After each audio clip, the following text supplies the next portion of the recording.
ville de Rhodes, située dans l'archipel du Dodécanèse en Grèce, est une destination prisée pour ses plages dorées, son histoire fascinante, et son climat ensoleillé. Rhodes est habitée dès la préhistoire, et connaît une grande prospérité à l'époque antique. En 408 avant Jésus-Christ, trois grandes cités, Ialissos, Camiros et Lindos, s'unissent pour fonder la ville de Rhodes. Après la victoire contre Démétrios Poliorcète, en 305 avant Jésus-Christ, les habitants érigent le célèbre colosse de Rhodes, l'une des 7 merveilles du monde antique, dont voici des représentations imagées. Il est admis aujourd'hui que le colosse ne se trouvait pas à l'entrée du port, comme montré sur beaucoup de représentations. L'île devient un centre commercial et culturel influent sous l'Empire romain. En 1309, les chevaliers de l'ordre de Saint-Jean s'emparent de Rhodes, et en font une forteresse imprenable. La ville médiévale, toujours visible aujourd'hui, est construite avec de solides remparts. En 1522, après un long siège, les Ottomans prennent l'île, et y restent jusqu'au début du XXe siècle. En 1912, Rhodes se retrouve sous domination italienne, après la guerre italo-turque. En 1947, après la Seconde Guerre mondiale, Rhodes est officiellement rattaché à la Grèce. Aujourd'hui, Rhodes est une destination touristique prisée, célèbre pour son patrimoine historique, ses plages, et sa vieille ville classée à l'UNESCO.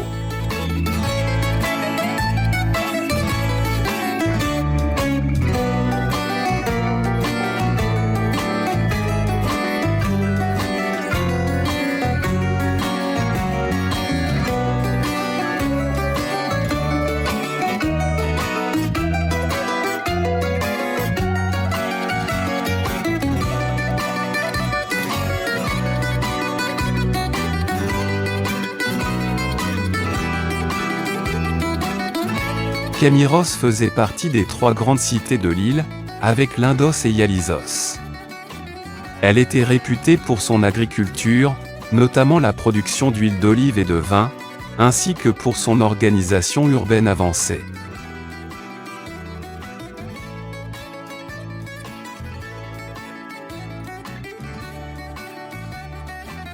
La ville était organisée en terrasses. Dans la partie haute, Acropole, se trouvait le temple d'Athéna et des citernes souterraines sophistiquées, lesquelles alimentaient un réseau hydraulique impressionnant, qui fournissait de l'eau potable à la cité. Le centre-ville abritait un grand marché, agora, des bains publics et des bâtiments administratifs. La partie basse était constituée de maisons et d'ateliers, elle était reliée au port qui facilitait les échanges commerciaux. Au fil du temps, la ville subit plusieurs tremblements de terre, notamment en 226 et en 142 avant Jésus-Christ, qui endommagèrent ses structures. Le déclin s'accéléra et Camiros fut finalement abandonné.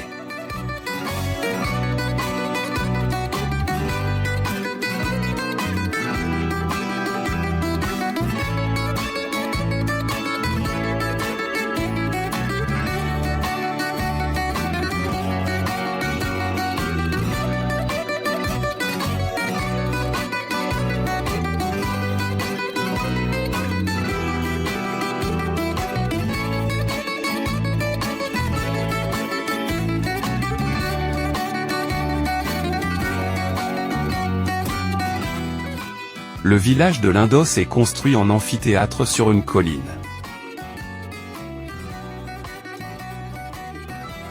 Entièrement piéton, il a parfaitement conservé son caractère médiéval avec ses ruelles étroites, toutes pavées de mosaïques de galets noirs et blancs.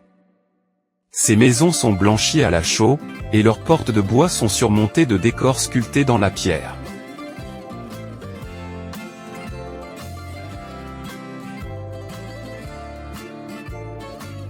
Pendant l'Antiquité, l'acropole de Lindos était l'un des sanctuaires les plus célèbres de toute la Grèce. Construite sur un piton rocheux de 116 mètres de haut, et entourée d'épais remparts, l'acropole se dresse, imposante, comme un véritable balcon ouvert sur le large, offrant une vue époustouflante sur la mer, et la baie de Saint-Paul, une petite crique en forme de cœur.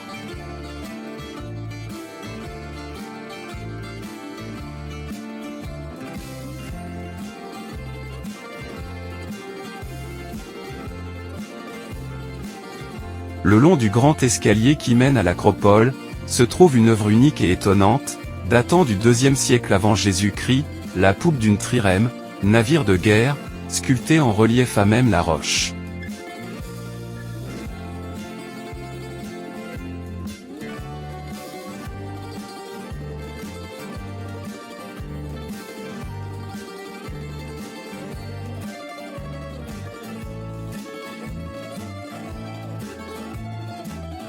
Depuis l'Antiquité, la région de Qualité a été réputée pour ses sources d'eau minérale, utilisées pour leurs bienfaits sur la santé, notamment les affections cutanées, les rhumatismes et les troubles digestifs. Sous l'occupation italienne, l'ensemble thermal fut bâti dans un style mêlant architecture orientale, néo-baroque, et art déco, avec des dômes majestueux, des mosaïques complexes, et des jardins luxuriants. Aujourd'hui, les thermes ne sont plus utilisés pour leurs eaux médicinales, mais ils constituent un site touristique et culturel majeur de Rhodes.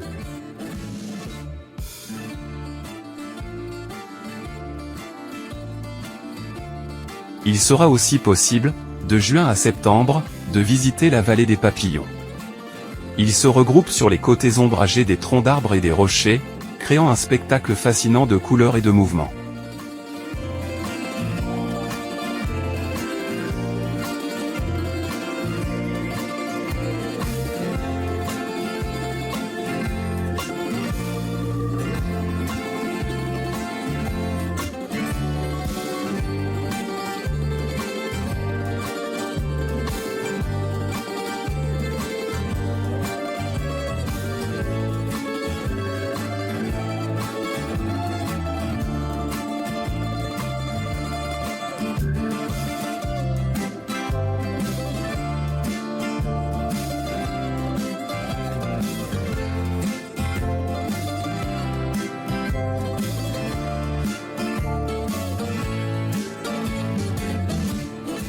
Le séjour sur l'île de Rhodes peut être complété par la visite de l'île de Symi, une merveille de l'archipel du Dodécanèse,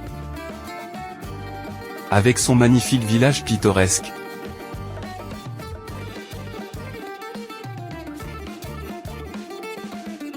et son sublime monastère de Panormitis, qui se trouve à l'autre bout de l'île.